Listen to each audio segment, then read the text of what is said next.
Hi everyone, welcome to A guide for TGPSC exams. ఈ వీడియోలో మనం తెలంగాణ మూమెంట్ ఫేజ్ 1లో భాగంగా 4th చాప్టర్ 1953 తెలంగాణ రాష్ట్రం కోసం డిమాండ్లు, ప్రారంభక చర్చలు, రాష్ట్ర పునర్విభజన కమిషన్ యొక్క ఏర్పాటు తదితర అంశాలను మనం ఈ చాప్టర్లో చదువుకుంటామండి. సో ఇదంతా మనకి 1953 టైంలో జరిగింది కాబట్టి మనం ఈ ఈ ఈ చాప్టర్ని ఇప్పుడు మనం స్టార్ట్ చేద్దాం. నేను ఇక్కడ ఈ చాప్టర్లో మాత్రం నేను బిట్స్ని 1 by 1 అంటే 1 to 3 నుంచి అలా స్టార్ట్ చేయకుండా 1 నుంచి స్టార్ట్ చేయకుండా ప్రీవియస్ చాప్టర్ ఎండింగ్ 35 బిట్స్ కదా అండి. సో దానికి కంటిన్యూషన్గా 36 బిట్ నుంచి కంటిన్యూ చేశాను. బట్ ఈ చాప్టర్ అనేది మనకి అరౌండ్ 50 బిట్స్లో కంప్లీట్ అవుతుందండి. ఈ చాప్టర్ మొత్తము ఇప్పుడు మనం బిట్స్ డిస్కస్ చేసుకుంటే కనుక 36th బిట్ వచ్చేసరికి ఆంధ్ర జనసంఘం ఏర్పాటు ఎప్పుడు జరిగింది. సో ఆంధ్ర జనసంఘం ఏర్పాటు అనేది వెరీ వెరీ ఇంపార్టెంట్ అండి. ఆంధ్ర జనసంఘం అనేది మనకి తెలంగాణ మూమెంట్లో చాలా ముఖ్యమైన పాత్ర పోషించింది కాబట్టి ఆంధ్ర జనసంఘం ఏర్పాటు ఎప్పుడు జరిగింది అనేది ఇంపార్టెంట్. ఏ పేరుతో అది ఏర్పాటైంది కూడా ఇంపార్టెంట్ అండి. సో ఏ పేరుతో ఏర్పాటైంది అంటే ఆంధ్ర జనసంఘం అనే పేరుతో. ఏ ఇయర్ అంటే 1921 అండి. ఏ ఇయర్ 1921. నెక్స్ట్ ఆంధ్ర మహాసభ ఏర్పాటు ఎప్పుడు జరిగింది మరి అని అంటే ఏం లేదండి. ఆంధ్ర మహాసభ సెపరేట్ కాదు. ఏదైతే మనకి 1921లో ఏర్పడినటువంటి ఆంధ్ర జనసంఘం ఉంది కదండి, అదే మనకి ఆంధ్ర మహాసభగా పేరు మార్చబడిందండి. సో ఆంధ్ర మహాసభగా మార్చబడి ఏర్పాటైంది ఏ ఇయర్ అంటే 1930. సో ఆంధ్ర మహాసభ ఎప్పుడంటే 1930, ఆంధ్ర జనసంఘం ఎప్పుడంటే 1921 అని గుర్తుంచుకోవాలండి. Very very important. పేర్లు డిఫరెంట్ అయినా ఒకటే ఇది. కాకపోతే అది ఏర్పాటైన సంవత్సరం ఏంటి, ఆ ఏర్పాటైన సంవత్సరంలో దాని యొక్క పేరు, తర్వాత మనకి ఆంధ్ర మహాసభగా ఏ ఇయర్లో మారింది అనేది ఇంపార్టెంట్ అండి. నెక్స్ట్ బిట్ వచ్చేసరికి మనకి ఆంధ్ర రాష్ట్ర కాంగ్రెస్ సంఘం ఏర్పాటు ఎప్పుడు జరిగింది. సో ఇక్కడ ఆంధ్ర రాష్ట్ర కాంగ్రెస్ సంఘం అన్నారండి, హైదరాబాద్ రాష్ట్ర కాంగ్రెస్ సంఘం అనలేదు. మనకు 1953 టైంలో కదండి మనం డిస్కస్ చేసేది. సో 1953 టైంలో మనకు ఆంధ్ర రాష్ట్రం సెపరేట్గా ఉండేది, హైదరాబాద్ రాష్ట్రం సెపరేట్గా ఉండేది. సో మీకు ఆ డిఫరెన్స్ తెలవాలి. సో ఆంధ్ర రాష్ట్ర కాంగ్రెస్ సంఘం ఏర్పాటు ఎప్పుడు అంటే 1918లో అండి. దీని అధ్యక్షులు ఎవరు అంటే సుబ్బారావు, కార్యదర్శి ఎవరంటే వెంకటప్పయ్య. సో నేను ఇదేంటంటే పేర్లు కంప్లీట్గా పూర్తి పేర్లు కొంచెం కన్ఫ్యూజ్ అవుతారని చెప్పి ఇవి మీకు ఈ కొన్ని క్యాచీగా ఉన్న నేమ్స్ మాత్రమే ఈజీ ఉండాలని చెప్పి షార్ట్కట్లో రాసా అండి. సో పూర్తి పేర్లు వచ్చేసరికి అధ్యక్షుడు న్యాపతి సుబ్బారావు, కార్యదర్శి కొండా వెంకటప్పయ్య అని గుర్తుంచుకోండి. కన్ఫ్యూజ్ అవ్వద్దు, ఎవరు అధ్యక్షులు ఎవరు కార్యదర్శి అని గుర్తుంచుకోవాలి. అటు ఇటు కన్ఫ్యూజ్ అవ్వకూడదండి. అధ్యక్షుడు న్యాపతి సుబ్బారావు, కార్యదర్శి మనకి కొండా వెంకటప్పయ్య. ఏ ఇయర్లో ఏర్పడిందంటే ఆంధ్ర రాష్ట్ర కాంగ్రెస్ సంఘం ఏర్పాటు 1918లో జరిగింది. నెక్స్ట్ బిట్ వచ్చేసరికి మనకి శ్రీబాగ్ ఒడంబడిక ఏ ఇయర్లో జరిగింది అంటే 1937 అండి. ఈ శ్రీబాగ్ ఒడంబడిక అనేది చాలా చాలా ఇంపార్టెంట్ అండి. అసలు ఇది దేని గురించి ఏర్పడింది అనేది ఫస్ట్ మనం తెలుసుకుంటే కనుక ఏం లేదండి. మనకి ఫర్ ఎగ్జాంపుల్ మనకి హైదరాబాద్ రాష్ట్రం ఎలా ఉండేది అని అంటే 1937 ఆ టైంకి మనం ఆల్రెడీ డిస్కస్ చేసుకున్నాం కదండి. హైదరాబాద్ రాష్ట్రం అనేది 3 ప్రాంతాల ప్రజలతో కలిసి ఉండేది అప్పుడు. ఇప్పుడున్న తెలంగాణ ప్రాంతమే అప్పుడు హైదరాబాద్ రాష్ట్రంగా లేదండి. అప్పుడు ఇంకా పెద్దగా ఉండేది, వైశాల్యంలో కానీ వైవిధ్యంలో కానీ. అలా చూసుకున్నైతే మొత్తం 3 ప్రాంతాలు అనుకున్నాం కదా అండి. ఇదొక ప్రాంతము మధ్యలో ఇది ఫస్ట్ ప్రాంతము, ఇది సెకండ్, ఇది థర్డ్ ప్రాంతం అని అనుకుంటే కనుక మనకి ఫస్ట్ ప్రాంతం వచ్చేసరికి మనకి మహారాష్ట్రలోని మరాఠా ప్రాంతం అండి. సో మరాఠా ప్రాంతం ఇది అంటే మహారాష్ట్ర స్టేట్లోని కొన్ని ప్రాంతాలు మనకి హైదరాబాద్ రాష్ట్రంలో ఉండేది. ఏంటండి ఇది ఇక్కడ కింద రాయనండి, పైన రాస్తా. ఇది హైదరాబాద్ రాష్ట్రం అండి. సో నెక్స్ట్ వచ్చేసరికి మనకి తెలంగాణ ప్రాంతం అండి. తెలంగాణ ప్రాంతము. థర్డ్ వచ్చేసరికి మనకి కన్నడ ప్రాంతం అంటే కర్ణాటక స్టేట్లోని కొన్ని ప్రాంతాలు మనకి హైదరాబాద్ రాష్ట్రంలో భాగంగా ఉండేవి. సో ఈ 3 ప్రాంతాలు, మహారాష్ట్రలోని ప్రాంతాలను మనం మరాఠా ప్రాంతాలను, కర్ణాటకలోని ప్రాంతాలను కన్నడ ప్రాంతాలను, మన తెలంగాణ ఇప్పుడున్న ఏదైతే ఉందో తెలంగాణ ప్రాంతం అది తెలంగాణ ప్రాంతం అన్నామండి. సో ఈ 3 ప్రాంతాలు కలిపి మనకు హైదరాబాద్ రాష్ట్రంగా ఉండేది మనకు ఆ టైంలో. సో అదే టైంలో మనకు హైదరాబాద్ రాష్ట్రం ఉన్న టైంలోనే మనకి మద్రాస్ రాష్ట్రం అనేది చాలా పెద్దగా ఉండేదండి సైమల్టేనియస్గా మనకి. ఫర్ ఎగ్జాంపుల్ నేను యాస్టీస్గా ఈ షేప్లో ఉండదు, బట్ మీకు అర్థం కావాలని చెప్తున్నాను. సో ఇందులో మనకి రాయలసీమ ప్రాంతం అని, నెక్స్ట్ ఆంధ్ర ప్రాంతం అని, తర్వాత మద్రాస్ ప్రాంతం అని ఉండేదండి. ఇది మొత్తం కలిపి మద్రాస్ రాష్ట్రం అంటాం. ఈ పైన సర్కిల్ హైదరాబాద్ రాష్ట్రం అండి. సైమల్టేనియస్‌గా అదే టైంలో మనకు మద్రాస్ రాష్ట్రం ఎలా ఉంది అని చూసుకుంటే గనుక మద్రాస్ రాష్ట్రము, ఇది మద్రాస్ ప్రాంతం అండి. ఇది మద్రాస్ స్టేటు. ఇది మనకి ఆంధ్ర ప్రాంతం అండి, అంటే కోస్తాంధ్ర ప్రాంతము, ఆంధ్ర ప్రాంతము. ఇది రాయలసీమ ప్రాంతం అండి, రాయలసీమ ప్రాంతం. సో ఈ 3 ప్రాంతాలు కలిసి మనకి మద్రాస్ రాష్ట్రంలో ఉండేటండి.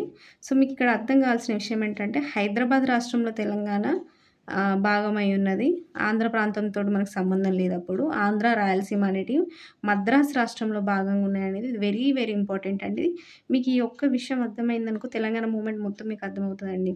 ఎందుకు మనకు తెలంగాణ వాళ్ళు సెపరేట్ తెలంగాణ స్టేట్ కోసం కొట్లాడినారు అన్న విషయము ఇన్ని దశల్లో 3 దశల్లో మనకు తెలంగాణ మూమెంట్ ఎందుకు జరిగింది, ఎందుకు తెలంగాణ స్టేట్‌కు సెపరేట్ తెలంగాణ స్టేట్ కోసం అంతమంది అమరులైనారు, అది ఎందుకు న్యాయమైన కోరిక, న్యాయమైన డిమాండ్ అనేది మనకి ఈ విషయం ఈ ఈ ఈ టాపిక్ అర్థమైతే మనకు అర్థమవుతుంది. సో మనకి హైదరాబాద్ రాష్ట్రంలో అప్పుడు మరాఠా ప్రాంతం, కన్నడ ప్రాంతం, తెలంగాణ ప్రాంతం కలిసి ఉండేది.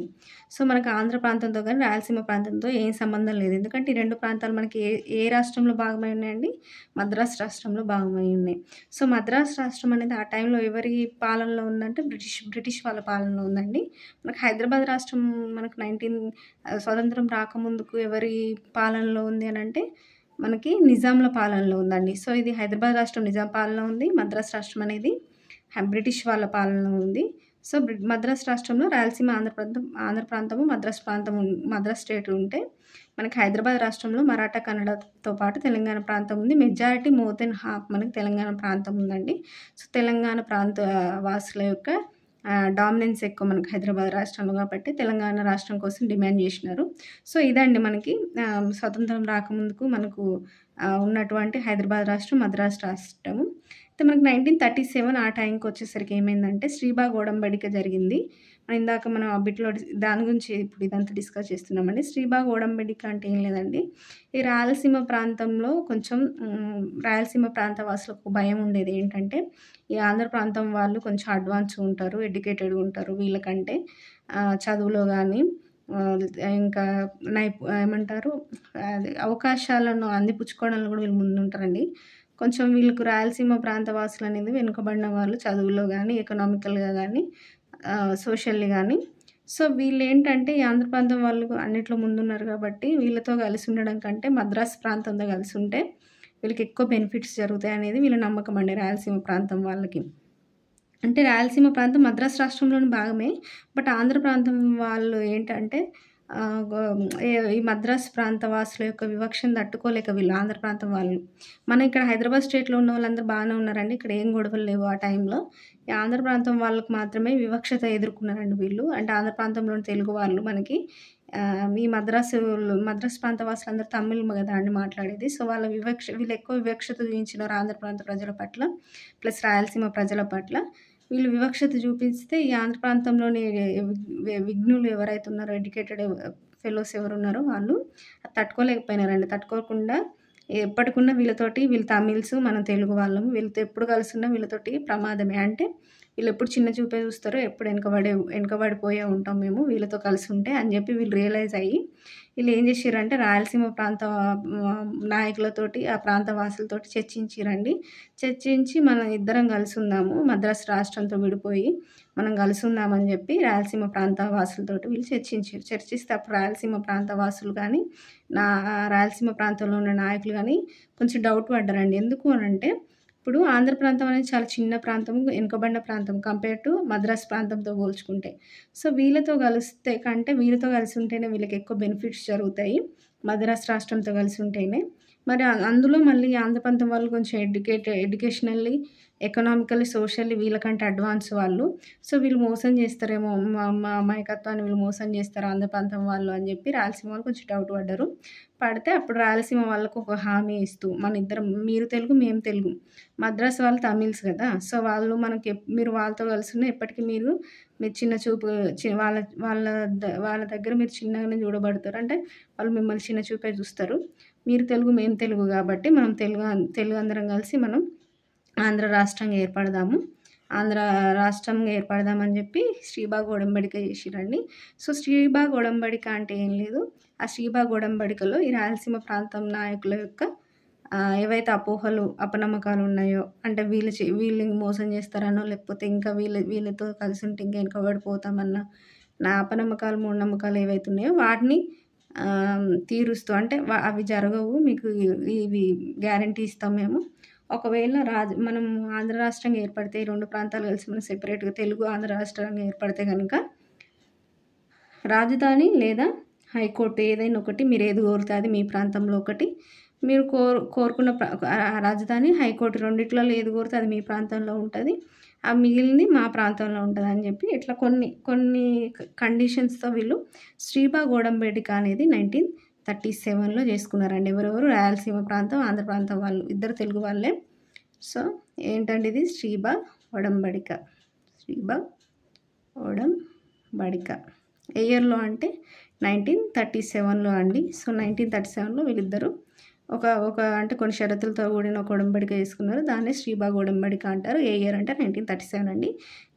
సో ఇది మీకు అర్థమైంది అనుకుంటున్నాను. తర్వాత ఇది ఆంధ్ర రాష్ట్రం ఏర్పడిన తర్వాత, అంటే ఈ 2 ప్రాంతాలు కలిపి అప్పుడు ఆంధ్ర రాష్ట్రం ఏర్పడిన తర్వాత మళ్ళీ ఆంధ్ర రాష్ట్రం హైదరాబాద్ రాష్ట్రంతో కలవడానికి ఏం జరిగింది, తర్వాత ఏం పరిణామాలు జరిగినాయి అనేది మనం డిస్కస్ చేద్దాం తర్వాత. సో ఇక్కడికి మీకు శ్రీబాగ్ ఒడంబడిక అర్థమైందని అనుకుంటున్నాను. సో శ్రీబాగ్ ఒడంబడిక ఇయర్ ఎప్పుడంటే 1937 అండి. Next bit, SK Dhar commission ఏర్పాటు ఎప్పుడు జరిగింది మరియు నివేదిక ఎప్పుడు ఇచ్చారు వీళ్ళు? ఎస్కే దార్ కమిషన్ ఏర్పాటు, వారి యొక్క నివేదిక ఎప్పుడు అంటే, దీని ఏర్పాటు వచ్చేసరికి మనకి 1948 జూన్లో అండి. ఏ ఇయర్ అంటే 1948. మనకి స్వాతంత్రం వచ్చింది 1947 కదండి. ఆ నెక్స్ట్ ఇయర్ 48లోనే మనకి ఎస్కే దార్ కమిషన్ ఏర్పాటు జరిగింది. ఇది ఎప్పుడు మనకి నివేదిక ఇచ్చిందంటే అదే ఇయర్ డిసెంబర్లో ఇచ్చిందండి. అంటే సేమ్ ఇయర్లోనే మనకి దీని ఏర్పాటు జరిగింది, దాని యొక్క నివేదిక కూడా ఇవ్వడం జరిగింది. ఇయర్ డేట్ మంత్ ఇంపార్టెంట్ అండి. 1948 జూన్లో ఏర్పాటు జరిగితే 1948 డిసెంబర్లో మనకి దీని యొక్క నివేదిక అనేది ఇవ్వబడింది అనేది గుర్తుంచుకోవాలి. మరి ఎస్కే దార్ కమిషన్ దేనికోసం ఏర్పడింది, ఎందుకోసం ఏర్పడింది అంటే మనకి భాషా ప్రాతిపదికన రాష్ట్రాల పునర్విభజన జరగాలన్న వాదన దేశవ్యాప్తంగా వినిపించడంతో దానికి ప్రతిస్పందనగా మనకు ఈ 1948 జూన్లో మనకి భారత రాజ్యాంగ సభ ఎస్కే దార్ అధ్యక్షతన మనకి కమిషన్ ఏర్పాటు చేసిందండి. దేనికోసం అండి? భాషా ప్రయుక్త రాష్ట్రాల ఏర్పాటు పరిశీలన కోసము. అంటే ఏంటంటే భాషను బట్టి అంటే ఏ భాష మాట్లాడుతున్నారో ఆ భాష వాళ్ళందరితో కలిసి ఒక స్టేటు, అట్లా ఏ భాష మాట్లాడే వాళ్ళకు ఆ భాషతో ఉన్న స్టేట్ ఉండాలి అట్లా అని చెప్పి దాన్ని పరిశీలించడం కోసం. ఎందుకనంటే అప్పుడు ఇది ఇండియా మొత్తం ఇది డిమాండ్ వినిపించిందండి. అంటే ఇప్పుడు ఫర్ ఎగ్జాంపుల్ నేను ఇందాక చెప్పాను కదా అండి మీకు, శ్రీబాగ్ ఒడంబడిక గురించి చెప్పినప్పుడు మద్రాస్ రాష్ట్రంలో మనకి రాయలసీమ ఆంధ్ర ప్రాంతం వాళ్ళు కలిసి ఉన్నప్పటికీ కూడా వాళ్ళ మధ్య ఆ తారతమ్యాలు, ఆ వెనుకబాటుతనం ఎక్కువ ఉండేదండి ప్రాంతాల మధ్య. ఎందుకు అని అంటే భాష వైవిధ్యం. ఇప్పుడు రాయలసీమ ఆంధ్ర ప్రాంతం 2 తెలుగు ప్రాంతాలు కదా అండి, మద్రాస్ ఏమో తమిళ ప్రాంతము. సో ఆ భాష వైవిధ్యం వల్ల వీళ్ళని కొంచెం వెనుకబాటుతనానికి గురైన తెలుగు వాళ్ళు మద్రాస్ రాష్ట్రంలో కలిసి ఉన్నప్పటికి కూడా వాళ్ళను వెనుకబాటుతనానికి గురై వాళ్ళు వివక్షతకు గురయ్యారు అన్న ఫీలింగ్లో వాళ్ళు ఉన్నారు. కాబట్టి ఆ డిఫరెన్స్ అనేది వస్తుంది. భాష అనేది మనుషుల్ని కలుపుతుంది, ప్రాంతాలని కలుపుతుంది భాష అని చెప్పి అప్పుడు ఆ డిమాండ్ ఎక్కువ ఉందండి. అంటే ఏ భాష మాట్లాడే వాళ్ళకు ఆ భాష మాట్లాడే వాళ్ళందరితో ఒక స్టేట్ ఏర్పడాలి. ఇప్పుడు తమిళ్ మాట్లాడే వాళ్ళకి ఒక స్టేట్ ఉండాలి, తెలుగు మాట్లాడే వాళ్ళకి ఒక స్టేట్ ఉండాలి.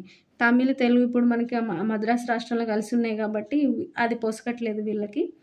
సో ఇట్లా వివక్షతను గురి అవుతున్నారు, ప్రాంతాల మధ్య వెనుకబాటుతనం పెరుగుతున్నది, వివక్షత పెరుగుతున్నది, ఆ ఎకనామికల్ డిఫరెన్సెస్ కానీ, సోషల్ డిఫరెన్సెస్ కానీ, ఎడ్యుకేషనల్ డిఫరెన్సెస్ కానీ ఎక్కువ పెరుగుతున్నాయి. సో అందువల్ల మనకి ఏ భాషకు ఆ భాషకు సంబంధించి ఆ భాష ప్రాంత వాసులందరూ కలిసి ఒక స్టేట్ ఏర్పాటు చేయాలనే డిమాండ్ను పరిశీలించడం కోసమే మనకి ఎస్కే దార్ కమిషన్ మనకి ఏర్పాటు జరిగిందండి. ఇది very very important. First SK Dhar commission మనకు భాషా ప్రయుక్త రాష్ట్రాల ఏర్పాటు పరిశీలనకు ఏర్పడిన ఫస్ట్ కమిషన్ అని గుర్తుంచుకోవాలి. నెక్స్ట్ బిట్ వచ్చేసరికి మనకి ఎస్కే దార్ కమిషన్ సభ్యులు ఎవరు మరి అని అంటే జగత్ నారాయణ లాల్, పన్నాలాల్, వీళ్ళిద్దరు ఇంపార్టెంట్ అండి. ఇది చాలా ఎగ్జామ్స్లో అడిగినారు. సో ఎస్కే దార్ కమిషన్ సభ్యులు ఎవరు అని జగత్ నారాయణ లాల్, పన్నాలాల్. మరి ఎస్కే దార్ కమిషన్ రిపోర్ట్లో నివేదికలు ఏమని చెప్పింది అని అంటే ఏ డిమాండ్ కోసం అయితే ఇది ఏర్పడిందో ఆ డిమాండ్ని తిరస్కరించింది అండి. అంటే భాషా ప్రయుక్త రాష్ట్రాల ఏర్పాటుని ఇది తిరస్కరించింది. So very very important. ఇది సపోర్ట్ చేసిందా, తిరస్కరించిందా భాష ప్రయుక్త రాష్ట్రాల ఏర్పాటును అంటే తిరస్కరించింది అని గుర్తుంచుకోవాలి.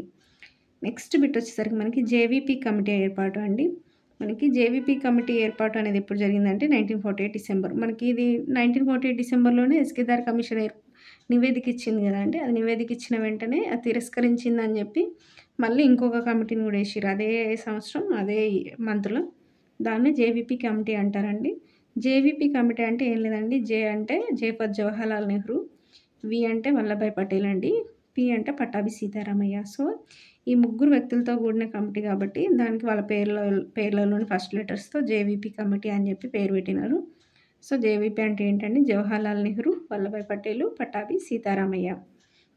సో మరి ఈ కమిటీ ఎందుకు ఏర్పరిచారు అని అంటే, ఏదైతే మనకి దార్ కమిషన్ మనకి 1948 డిసెంబర్లో రిపోర్ట్ ఇచ్చింది కదండి. సో ఆ రిపోర్ట్ని పరిశీలించడం కోసమే మనకి ఈ జేవీపీ కమిటీని ఏర్పాటు చేసినారు. సో మరి జేవీపీ కమిటీ సభ్యులు మరియు సూచనలు ఏంటి అనేది ఇక్కడ మనం చూసుకుంటే కనుక ఆల్రెడీ డిస్కస్ చేసాం. నెహ్రూ, పటేల్, సీతారామయ్య అండి. ఇదేం చేసింది మరి దీని యొక్క రిపోర్ట్ ఏంటిది, జేవీపీ కమిటీ రిపోర్టు మనకి ఎస్కేదార్ కమిషన్ రిపోర్టుని ఆధారం చేసుకుని దాన్ని పరిశీలించిన తర్వాత ఇదేం చెప్పింది అని అంటే, భాషా ప్రయుక్త రాష్ట్రాల ఏర్పాటు అనేది కొన్నాళ్ళు వాయిదా వేయాలి, అంత అర్జెంట్ ఏం లేదు. బట్ ఆంధ్ర రాష్ట్ర విషయం మాత్రం డిఫరెంట్. ఎందుకంటే ఆంధ్ర రాష్ట్రం అనేది ఆంధ్ర ప్రాంతం అనేది మద్రాస్ రాష్ట్రంలో భాగంగా ఉంది. వాళ్ళు ఇంకెక్కువ అదేమంటారు అది అసంతృప్తి ఉంది కాబట్టి ఈ ఆంధ్ర ప్రాంతం ప్లస్ ఆంధ్ర ప్రాంతం అండి, ఏదైతే ఆంధ్ర ప్రాంతం ఉందో మద్రాస్ రాష్ట్రంలో దాన్ని ఆంధ్ర రాష్ట్రంగా ఏర్పాటు చేయొచ్చు అని చెప్పి చెప్పిందండి. సో మిగతా రాష్ట్రాలను మాత్రం ఒప్పుకోలేదు. ఏది భాష ప్రయుక్తంగా అంటే భాషను బేస్ చేసుకొని భాషా ప్రయుక్త రాష్ట్రాలను ఇప్పుడేం అవసరం లేదు ఏర్పాటు చేయడం అని అన్నది, సేమ్ దార్ కమిషన్ చెప్పినట్టే. బట్ ఆంధ్ర రాష్ట్రం విషయంలో మాత్రం ఆంధ్ర రాష్ట్ర ఏర్పాటు విషయంలో మాత్రం ఇది ఎక్సెప్షన్ ఇచ్చింది అనేది ఇక్కడ గుర్తుంచుకోవాలండి. సో ఆంధ్ర రాష్ట్ర ఏర్పాటుకు మాత్రం ఓకే అన్నది. అక్కడ ఇది ఒక్కో రాష్ట్రాన్ని అయితే ఏర్పాటు చేయొచ్చు భాష ప్రయుక్తంగా, మిగతా రాష్ట్రాలు అయితే ఇప్పుడు అవసరం లేదు, కొన్నాళ్ళు వాయిదా వేయాలని సూచించింది అనేది గుర్తుంచుకోవాలి. సో నెక్స్ట్ బిట్ వచ్చేసరికి ప్రత్యేక ఆంధ్ర రాష్ట్రం కోసం స్వామి సీతారాం ఆమరణ నిరాహార దీక్ష ఎప్పుడు ప్రారంభించిండు అని అంటే 1951 ఆగస్టు 15 స్టార్ట్ చేశాడండి. ఎన్ని డేస్ చేశాడంటే 35 డేస్ చేశాడు. మరి ఈ ఆమరణ నిరాహార దీక్షను ఎవరు మనకి విరమించేలా చేశారు అని అంటే ఆచార్య వినోబా భావే సూచన మేరకు మనకి ఆ దీక్ష విరమించాడండి. సో ఫస్ట్ మనకి ప్రత్యేక ఆంధ్ర రాష్ట్రం కోసం ఎవరు ఆమరణ నిరాహార దీక్ష చేశారంటే స్వామి సీతారాం అండి. చాలామందికి పొట్టి శ్రీరాములు తెలుసు, బట్ ఆయనకంటే ముందు మనకి స్వామి సీతారాము ఆమరణ నిరాహార దీక్ష చేసిన ప్రత్యేక ఆంధ్ర రాష్ట్ర కోసం అనేది గుర్తుంచుకోవాలి. సో ఫస్ట్ ఈయన చేసిన తర్వాత పొట్టి శ్రీరాములు చేశాడు. ఎప్పుడు చేశాడు అనేది ఇంపార్టెంట్, ఎవరు ఆయన దీక్షను విరమించేలాగా మనకి సూచించారు అనేది కూడా ఇంపార్టెంట్. ఎన్ని డేస్ చేశారంటే 35 డేస్. ఎప్పుడు స్టార్ట్ చేశారంటే 1951 ఆగస్టు 15 అండి. ఎవరు విరమించేలా చేశారంటే వినోబా భావే. సో ఎవరు అండి ఫస్ట్ మనకి ఆ ప్రత్యేక ఆంధ్ర రాష్ట్రం కోసం ఆమరణ నిరాహార దీక్ష చేసింది స్వామి సీతారాం. ఎందుకు మరి ఆమరణ నిరాహార దీక్ష స్టార్ట్ చేశాడు? ఆల్రెడీ మనకి జేవీపీ కమిటీ కూడా చెప్పింది కదా అండి, ఆంధ్ర రాష్ట్రం ఏర్పాటు చేయొచ్చు, ప్రత్యేక ఆంధ్ర రాష్ట్రము అది మద్రాసు రాష్ట్రంలోని తెలుగు ప్రాంతాలతో కలిపి ఆంధ్ర రాష్ట్రం ఏర్పాటు చేయొచ్చు అని అన్నది కదా. బట్ కేంద్ర ప్రభుత్వం దాని మీద ఏం స్పందించలేదండి. అంటే ఆంధ్ర రాష్ట్రం ఏర్పాటు చేయొచ్చు అని చెప్పినప్పటికి కూడా ఈ ఆంధ్ర రాష్ట్రం ఏర్పాట్లు ఎక్సెప్షన్ ఇచ్చినప్పటికీ జేవీపీ కమిటీ మనకి కేంద్ర ప్రభుత్వం ఎటువంటి స్పందన ఇవ్వకపోవడం వల్ల మనకి ఈ స్వామి సీతారాం మనకి ప్రత్యేక ఆంధ్ర రాష్ట్ర డిమాండ్ తోటి ఆమరణ నిరాహార దీక్ష స్టార్ట్ చేశాడు 1951 ఆగస్టు 15. నెక్స్ట్ మనకి ఈయన ఆపేసిన తర్వాత మనకి పొట్టి శ్రీరాములు ఆంధ్ర రాష్ట్రం కోసం ఆమరణ నిరాహార దీక్ష ఎప్పుడు చేశాడు అంటే 1952 అక్టోబర్ 19 అండి ఈయన స్టార్ట్ చేసింది. సో ఎన్ని డేస్ చేశాడంటే మొత్తం 58 డేస్ చేశాడు. ఎక్కడ అంటే బుల్సు సాంబమూర్తి ఇంట్లో, మనకు మద్రాసులో ఈయన ఇల్లు ఉందండి. సో మద్రాసులోని బుల్సు సాంబమూర్తి ఇంట్లో ఈయన 58 డేస్ ఆమరణ నిరాహార దీక్ష చేశాడు. స్టార్ట్ చేసింది ఎప్పుడు అంటే 1952 అక్టోబర్ 19. సో పాపం ఈయన 58 డేస్ తర్వాత మనకి 1952 డిసెంబర్ 15 మరణించిండండి. ఎవరు? పొట్టి శ్రీరాములు. ఈయన మరణించిన తర్వాత అప్పుడు మనకి 1952 డిసెంబర్ 15న చనిపోయాడు. 4 డేస్ తర్వాత డిసెంబర్ 19న ఆంధ్ర రాష్ట్ర ఏర్పాటు ప్రకటించిందండి కేంద్ర ప్రభుత్వం. సో, ఆయన మరణించిన తర్వాత 4 డేస్‌కి ప్రకటించిందనేది గుర్తుంచుకోవాలి. సో, ఆంధ్ర రాష్ట్రం అంటే మరి ఏ ప్రాంతాలతోటి ప్రకటించింది అనేది కూడా మనం ఇక్కడ డిస్కస్ చేస్తామండి. నెక్స్ట్ బిట్ వచ్చేసరికి మనకి ఈ బిట్‌లోనే ఏదంటే మద్రాసు రాష్ట్రంలోని తెలుగు ప్రాంతాలతో ఆంధ్ర రాష్ట్రం ఏర్పాటును నెహ్రూ ప్రకటించాడు. ఆంధ్ర రాష్ట్ర ఏర్పాటు అంటే ఏంటండి?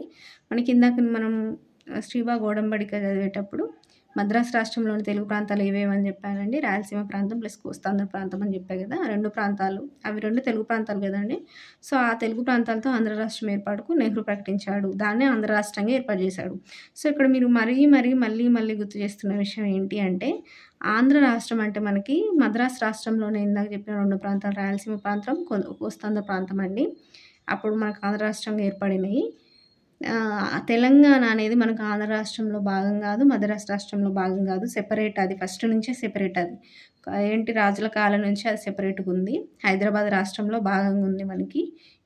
ఇది మనకు ఆంధ్ర రాష్ట్రం ఏర్పడే టైంకి మనకి తెలంగాణ అనేది హైదరాబాద్ రాష్ట్రంలో ఉంది. సో, ఆంధ్ర రాష్ట్రానికి హైదరాబాద్ రాష్ట్రానికి సంబంధం లేదు. ఆంధ్ర రాష్ట్రం అనేది మనకి మద్రాసు రాష్ట్రం నుంచి ఏర్పడింది. సో, అది మీకు ఆ డిఫరెన్స్ అనేది ఖచ్చితంగా తెలవాలి, గుర్తుంచుకోవాలి. సో, ఆంధ్ర రాష్ట్ర ఏర్పాటు అంటే ఏ ప్రాంతాలతో ప్రకటించిండండి? మనకి మద్రాసు రాష్ట్రంలోని తెలుగు ప్రాంతాలు ఏవైతే ఉన్నాయో రాయలసీమ, కోస్తాంధ్ర ప్రాంతాలు అనేది గుర్తుంచుకోవాలి. నెక్స్ట్ బిట్ వచ్చేసరికి మనకి వాంచు కమిటీ ఏర్పాటు ఎప్పుడు జరిగింది? సో, వాంచు కమిటీ ఏర్పాటు మరి ఎందుకు చేశారు, ఎప్పుడు జరిగింది అని అంటే, వాంచు కమిటీ ఏర్పాటు 1953లో జరిగిందండి. ఎందుకు అని అంటే మనకి ఒకవేళ ఇప్పుడు మనకి నెహ్రూ ఏమని ప్రకటించాడు, మద్రాసు రాష్ట్రంలోని తెలుగు ప్రాంతాలను విడదీసి మనకు దాన్ని ఆంధ్ర రాష్ట్రంగా ఏర్పాటు చేయాలని చెప్పాడు కదా అండి. ఫర్ ఎగ్జాంపుల్ ఇప్పుడు నేను ఏదైతే శ్రీబా గోడంబడికి ఏ ప్రాంతాల మధ్య జరిగిందో మద్రాసు రాష్ట్రంలోని, సో, ఈ 2 ప్రాంతాలను ఇప్పుడు సెపరేట్గా, ఇవి 2 కలిపి ఇప్పుడు ఏంటండి, ఇవి 2 ప్రాంతాలు ఇప్పుడు ఆంధ్ర రాష్ట్రంగా ఏర్పడ్డాయి. ఇవి 2 ఆంధ్ర రాష్ట్రంగా ఏర్పడాలి. సో, ఇప్పుడు ఇక్కడ ఎన్ని రాష్ట్రాలు ఉన్నాయండి మొత్తం? హైదరాబాద్ రాష్ట్రం ఒకటి, తర్వాత ఇది ఆంధ్ర రాష్ట్రం, తర్వాత ఇది మనకి మద్రాసు రాష్ట్రం. సో, ఇది మనకి అప్పుడు మద్రాసు రాష్ట్రం అవుతుంది. 3 రాష్ట్రాలు ఏర్పడ్డాయి.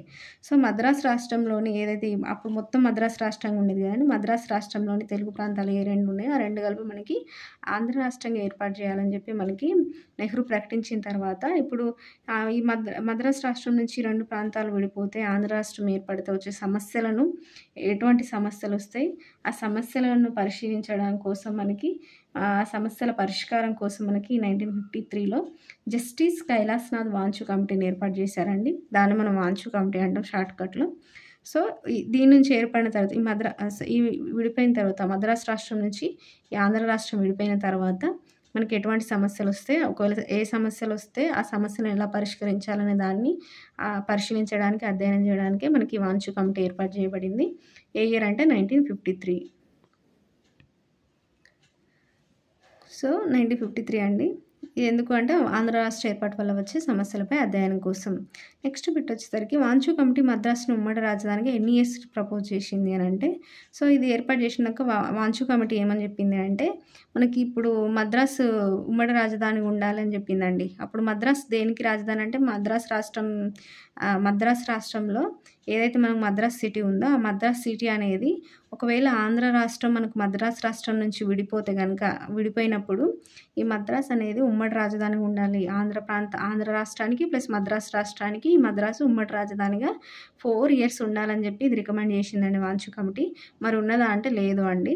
దీన్ని సి రాజగోపాల్చారి, అప్పుడు ఉన్నటువంటి మద్రాసు ముఖ్యమంత్రి అండి ఈ సి రాజగోపాల్చారి, ఈయన ఒప్పుకోలేదు. ఇప్పుడు వాళ్ళు విడిపోవాలనుకుంటే విడిపోవచ్చు, మాకేం అభ్యంతరం లేదు. వాళ్ళతో కలిసి ఉండడం వల్ల మాకేం యూజ్ లేదు, వాళ్ళు విడిపోవడం వల్ల మాకు ఏం అభ్యంతరం లేదు. విడిపోతే విడిపోని, కానీ మా మద్రాసుని ఎందుకు ఉమ్మడి రాజధానికి ఇస్తాం మేము వాళ్ళకి, 4 ఇయర్స్ దాకా మేము ఇవ్వమని చెప్పి అట్లా ఒప్పుకోలేదు వీళ్ళు. అప్పుడున్నటువంటి మద్రాస్ ముఖ్యమంత్రి సి రాజగోపాల్చారి ఒప్పుకోలేదు దానికి. సో, అట్లా ఆ ప్రపోజల్ అనేది ఆగిపోయింది. బట్ వాంచు కమిటీ అనేది రికమెండ్ చేసింది కాబట్టి గుర్తుంచుకోవాలండి. ఎన్ని ఇయర్స్కి ఉమ్మడి రాజధానిగా ఉండాలని ప్రపోజ్ చేసింది అంటే మద్రాసుని 4 ఇయర్స్కి అండి. నెక్స్ట్ బిట్ వచ్చేసరికి మనకి రాయలసీమలోని బళ్ళారి ప్రాంతాన్ని మైసూర్ రాష్ట్రంతో కలిపివేయాలని ఎవరు సూచించారంటే ఎల్ఎస్ మిశ్రా కమిటీ. సో దీనికంటే ముందు ఇది మనకి రాజగోపాల్చారి ఒప్పుకోలేదన్నాం కదండి. ఒప్పుకోకపోవడం వల్ల మనకి మద్రాసు ఏమో ఉమ్మడి రాజధానిగా లేదు. సో సెపరేట్గా అప్పుడు ఆంధ్ర రాష్ట్రం ఏం చేసిందంటే సెపరేట్గా మనకి ఆల్రెడీ శ్రీబాగ్ ఒడంబడికలో రాయలసీమ ప్రాంతంతో కోస్తాంధ్ర ప్రాంతము అంటే రాజధాని లేదా హైకోర్టు ఈ రెండిట్లలో ఏది కావాలంటే అది వాళ్ళ ప్రాంతంలో ఒకటి, మిగిలింది వీళ్ళ ప్రాంతంలో ఉంచుకుంటామని అంటే ఏర్పాటు చేయాలని చెప్పి శ్రీబాగ్ ఒడంబడిక 1937లో చేసుకున్నారు అని చెప్పాం కదండి. సో దాని ప్రకారం రాజధానినేమో రాయలసీమ ప్రాంతంలో ఏర్పాటు చేసి హైకోర్టుని మనకి కోస్తాంధ్ర ప్రాంతంలో ఏర్పాటు చేసి ఆంధ్ర రాష్ట్రం అనేది ఏర్పడింది. సో ఆంధ్ర రాష్ట్రం ఏర్పడిన తర్వాత మనకి ఎల్ఎస్ మిశ్రా కమిటీని ఏర్పాటు చేసిరండి. ఆ ఎల్ఎస్ మిశ్రా కమిటీ ఏమని చెప్పిందంటే రాయలసీమలోని బళ్ళారి ప్రాంతాన్ని మైసూర్ రాష్ట్రంలో కలిపివేయాలని సూచించిందండి ఎల్ఎస్ మిశ్రా కమిటీ. సో రాయలసీమలోని బళ్ళారి ప్రాంతాన్ని మైసూర్ రాష్ట్రంలో కలిపివేయాలని ఎవరు సూచించారంటే ఎల్ఎస్ మిశ్రా కమిటీ అనేది గుర్తుంచుకోవాలి. సో తర్వాత మనకి ఆంధ్ర రాష్ట్రం ఏర్పడిందని అనుకున్నాం కదండి ఇందాక. ఆంధ్ర రాష్ట్రం ఏర్పడినప్పుడు దాని ఫస్ట్ ముఖ్యమంత్రి ఎవరు, గవర్నర్ ఎవరు, మనకి చీఫ్ జస్టిస్ ఎవరు హైకోర్టుకి, సో డిప్యూటీ సీఎం ఎవరు, స్పీకర్ ఎవరు అని చూసుకుంటే కనుక ఆంధ్ర రాష్ట్రం ఫస్ట్ ముఖ్యమంత్రి మనకి టి ప్రకాశం అండి, టంగుటూరి ప్రకాశం. గవర్నర్ వచ్చేసరికి చందులాల్ త్రివేది. చీఫ్ జస్టిస్ ఎవరు మనకి హైకోర్టుకి అంటే కోకా సుబ్బారావు. డిప్యూటీ సీఎం ఎవరు మరి అనంటే నీలం సంజీవ్ రెడ్డి అండి. స్పీకర్ ఎవరు అంటే వెంకటరమణయ్య. సో వీళ్ళు ఇంపార్టెంట్ వ్యక్తులు అండి. సో ఆంధ్ర రాష్ట్రంలో ఫస్ట్ ఇంపార్టెంట్ వ్యక్తులు కాబట్టి ఆంధ్ర రాష్ట్రం ఏర్పడిన తర్వాత సెపరేట్ ఆంధ్ర రాష్ట్రం ఏర్పడిన తర్వాత గుర్తుంచుకోవాలి ముఖ్యమంత్రి ఎవరు, ఉప ముఖ్యమంత్రి ఎవరు, గవర్నర్ ఎవరు, స్పీకర్ ఎవరు అండ్ హైకోర్టు యొక్క చీఫ్ జస్టిస్ ఎవరని. సో ఇక్కడికి మనము ఈ చాప్టర్లో మనం ఈ బిట్తో మనం ఈ చాప్టర్లో ఈ బిట్ ద్వారా ఈ వీడియోని మనం క్లోజ్ చేద్దామండి. నెక్స్ట్ వీడియోలో మనం నెక్స్ట్ బిట్స్ని కంటిన్యూ చేద్దాం ఇదే చాప్టర్లోని. So thank you.